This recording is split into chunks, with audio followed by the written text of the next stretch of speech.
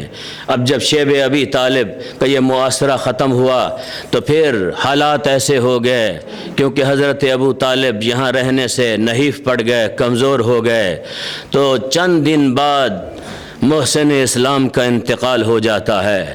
جب انتقال ہوتا ہے محسن اسلام کا تو پروردگار عالم نے وحی کے ذریعے اپنے نبی سے کہا، مصطفیٰ اب تیرا محافظ دنیا سے چلا گیا، اب تیرا حامی تیری نصرت کرنے والا دنیا سے چلا گیا، اب ہم تجھے یہاں سے ہجرت کا حکم دیتے ہیں، یہاں سے آپ مدینے کی طرف ہجرت کر جائیں۔ درمیان کے واقعات بھی چھوڑتا ہوں، ایک سفر میرے مصطفیٰ کا طائف کا سفر تھا، اس کو بھی چھوڑتا ہوں کیونکہ ایک رات رہ گئی، میں چاہتا ہوں کہیں تک آپ لوگوں کو لے جاؤں اس سیرت امیر المؤمنین میں۔ تو کہا کہ آپ یہاں سے اب ہجرت کر جائیے۔ ہجرت کے قصے میں بھی آپ جلدی جلدی علماء سے سنتے ہیں، دو چار باتیں جو فضائل کی ہوتی ہیں، مقدمتاً میں جلدی کچھ باتیں عرض کرنا چاہتا ہوں۔ تو ہجرت میرے آقا مصطفیٰ نے کیوں کی؟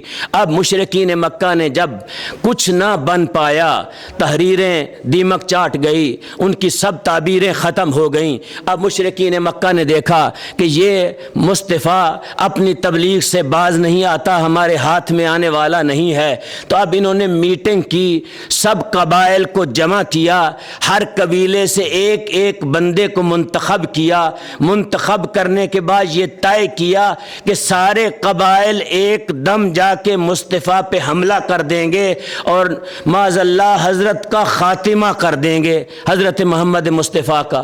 یہ کیوں کیا؟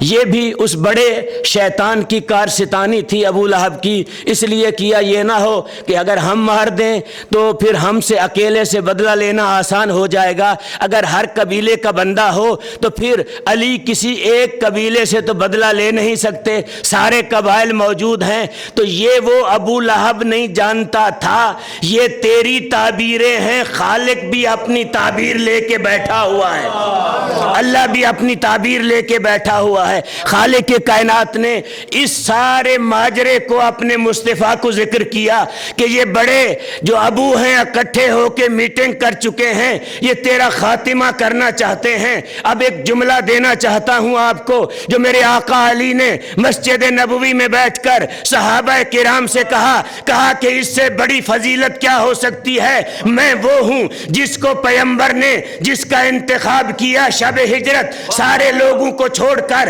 اس کی پیغمبر کی نظر میرے اوپر رہی، میرا انتخاب کیا۔ انتخاب بھی اس لیے کیا کہ پیغمبر جانتا تھا، پیغمبر خود بھی نہیں جانتا تھا۔ میرے آقا علی کہتے ہیں پیغمبر اللہ کی طرف سے جانتا تھا، اللہ نے اسے بتایا تھا اگر تیری کوئی حفاظت کر سکتا ہے اس روح زمین پہ، ایک دنیا سے چلا گیا ہے، دوسرا اس کا بیٹا علی مرتضیٰ ہے۔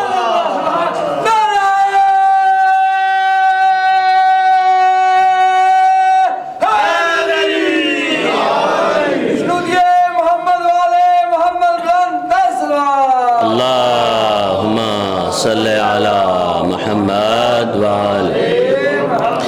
ایک دنیا سے چلا گیا ہے، دوسرا اس کا بیٹا مرتضیٰ ہے۔ میرے آقا علی فخر کرتے ہیں اس بات پہ، کہا کہ شکر ہے پروردگار کا کہ اللہ نے میرا انتخاب کیا شب ہجرت، مجھے وہ جگہ نصیب ہوئی جو بچپن سے جس پہ سو رہا تھا۔ جب پہلے سوتا تھا تو محمد کے پہلو میں سوتا تھا، آج میں اکیلا اسی بستر پہ سو رہا ہوں جس پہ مصطفیٰ سویا کرتا تھا۔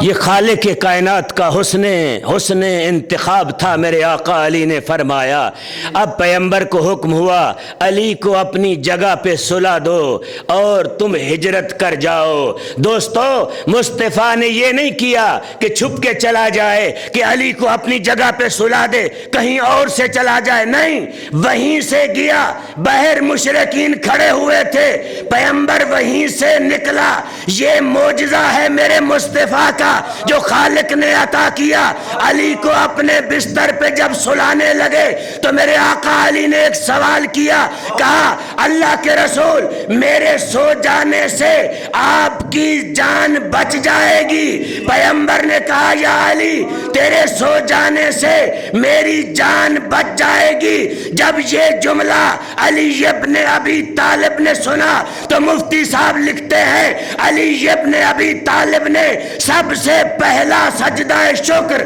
کائنات میں میرا علی دینے والا ہے۔ علی نے سجدہ شکر ادا کیا، کہا بار الہ تو نے میرا انتخاب کیا مصطفیٰ کی زندگی میں بچانے کے لیے تاکہ مصطفیٰ بچ جائے اور مرتضیٰ کام آ جائے۔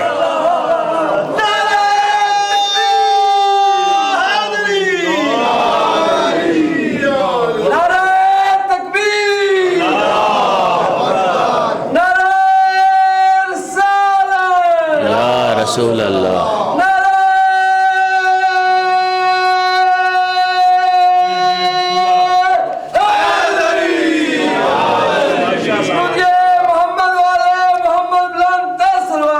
اللہم صلی علی محمد والے۔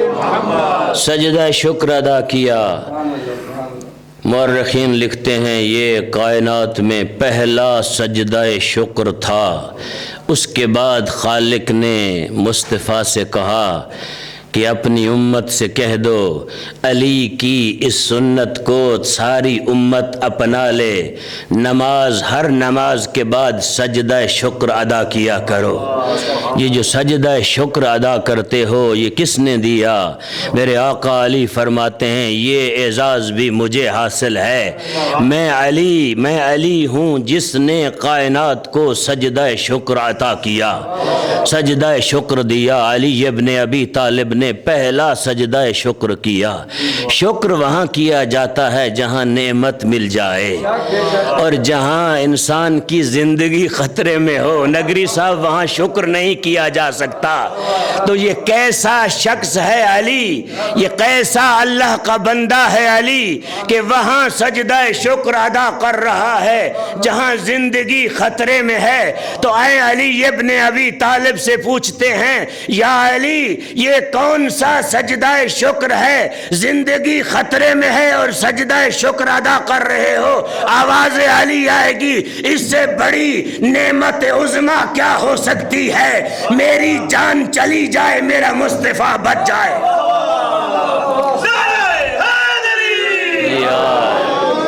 اس سے بڑی نعمت عظمی کیا ہے؟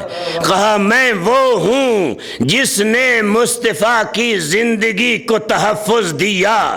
کہا تم میں سے کوئی ہے تو کھڑا ہو جائے بتائے جس نے مصطفیٰ کی زندگی کو تحفظ دیا ہو۔ اور فرمایا فقط میں نے نہیں دیا، خالق نے میرا انتخاب کیا، مجھے اس جگہ پہ سلایا جس جگہ پہ مصطفیٰ سوتا تھا۔ تو دوستو میرا مصطفیٰ چھپ کے نہیں گیا، جب علی کو بستر پہ سلا دیا تو وہیں سے نکل کے گیا جہاں مشرکین مکہ تلواریں لے کے کھڑے ہوئے تھے۔ یہ معجزہ ہے میرے مصطفیٰ کا۔ آواز پروردگار آئی، مصطفیٰ اب علی کو سلا چکا ہے، مٹی اٹھا ان کے منہ پہ پھینک، ان کو نظر نہیں آئے گا تو چلا جائے گا۔ تو میں ہاتھ جوڑ کے کہتا ہوں میرے اللہ جو مصطفیٰ کے ہاتھوں میں اتنا بڑا معجزہ ہے کہ مٹی اٹھائے وہ نابینا ہو جائیں، تیرا مصطفیٰ چلا جائے تو علی کو موت کے منہ میں کیوں دے رہا ہے؟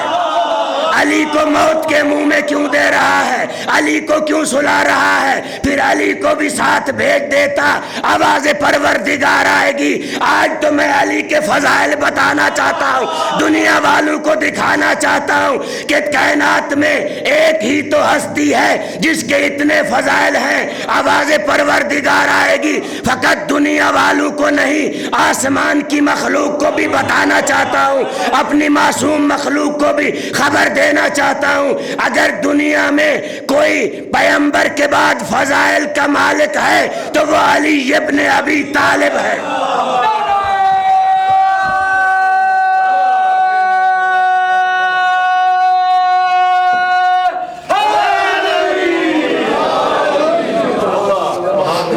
اگر کوئی فضائل کا مالک ہے تو علی ابن ابی طالب ہے۔ میں فقط لوگوں دنیا میں اس زمین پہ رہنے والی مخلوق کو خبر نہیں دینا چاہتا، آسمان کے فرشتوں کو بھی بتانا چاہتا ہوں۔ اب پروردگار عالم نے دو فرشتوں کو طلب کیا، میکائیل کو اور جبرائیل کو۔ کہا جبرائیل میکائیل آؤ میری بارگاہ میں حاضر ہو جاؤ۔ دونوں معصوم فرشتے آئے، کہا تم میں سے ایک کی زندگی میں نے کم بنائی ہے، ایک کی زیادہ۔ تم میں سے کون ہے اپنی زندگی کا حصہ دوسرے ملک کو دے دے، فرشتے کو عطا کر دے۔ دونوں معصوم فرشتوں نے ہاتھ جوڑے، کہا بار الہ ہم اپنی زندگی ایک دوسرے کو نہیں دینا چاہتے۔ کہا تم ہی نے تو اعتراض کیا تھا پہلی خلقت میں، جب میں نے آدم کو بنایا تھا تمہارا اعتراض تھا۔ اور جاؤ زمین پہ ایک بھائی چلا گیا ہے، دوسرا بھائی اپنی زندگی دوسرے بھائی کو دے چکا ہے۔ جاؤ زمین پہ جا کے دیکھو میرے علی کو، فقط جاؤ نہیں، ایک پینتی کی طرف ایک سرانے کی طرف کھڑا ہو جائے، میرے علی کی ساری رات حفاظت کرو۔ تو دونوں معصوم فرشتے زمین پہ آئے، جبرائیل سرانے کی طرف کھڑا ہوا، میکائیل پینتی کی طرف کھڑا ہوا۔ دونوں فرشتے قصیدہ پڑھ رہے ہیں، نگری صاحب نے بھی قصیدہ پڑھا، جبرائیل و میکائیل نے بھی قصیدہ پڑھا۔ ان دونوں فرشتوں نے دیکھ کر کہا یا علی تیرا مقام یہ ہے کہ کائنات میں اور کسی کا مقام نہیں ہے۔ جبرائیل نے جو قصیدہ پڑھا، خالق نے مصطفیٰ کو کہا اس کو قرآن کا حصہ بنا دے، وَمِنَ النَّاسِ مَن يَشْرِي نَفْسَهُ ابْتِغَاءَ مَرْضَاتِ اللَّهِ۔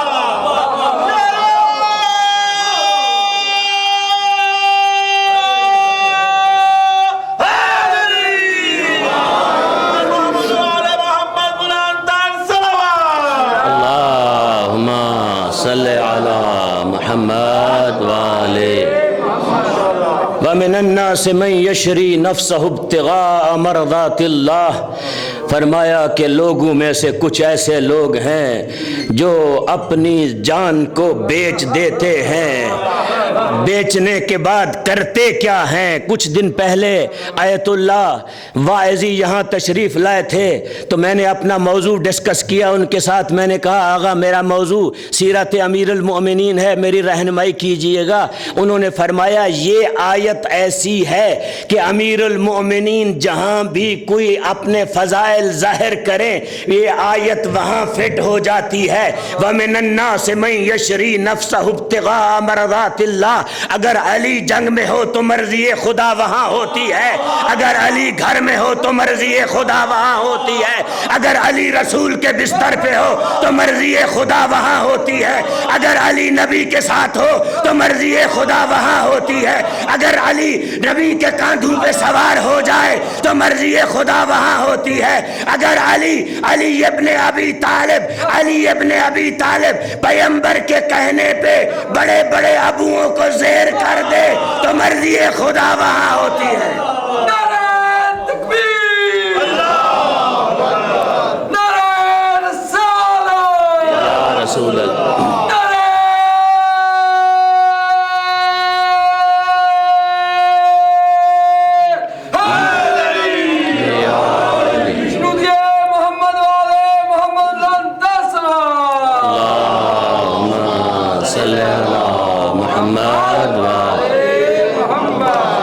وَمِنَ النَّاسِ الناس من یشری نفسہ ابتغاء مرضات اللہ واللہ رؤوف بالعباد.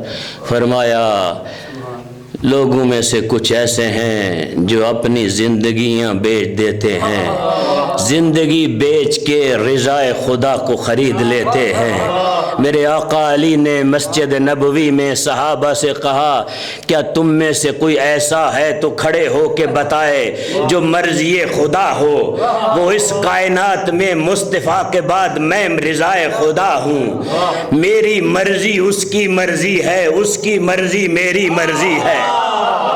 میری رضا اس مہنگا ہے یہ نفس علی، اتنا مہنگا، اتنا مہنگا ہے یہ نفس علی، اتنا مہنگا، صرف اللہ خریدار نظر آ رہا ہے. واہ واہ واہ واہ واہ واہ.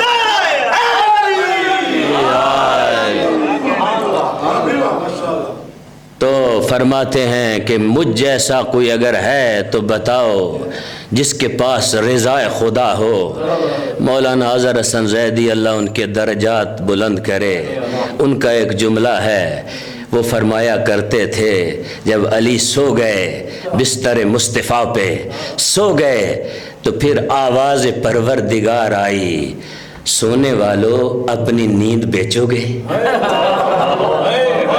جب علی سو گئے بستر مصطفیٰ پہ تو کہا سونے والے اپنی نیند بیچو گے، اپنی مرضی بیچو گے. تو علی ابن ابی طالب نے وہ فرمایا کرتے تھے بڑی لاپرواہی سے کہا ہاں بیچوں گا اگر اچھی قیمت لگ گئی، ہاں بیچ دوں گا اگر اچھی قیمت لگ گئی. تو پروردگار نے کہا قیمت آج اچھی ملنے والی ہے، اگر یہ اپنی مرضی اور اپنی نیند بیچ دو. تو کہا اس کی قیمت کیا ہے؟ کہا اس کی قیمت یہ ہے آج کے بعد تیری چاہت میری چاہت ہے اور میری چاہت تیری چاہت ہے.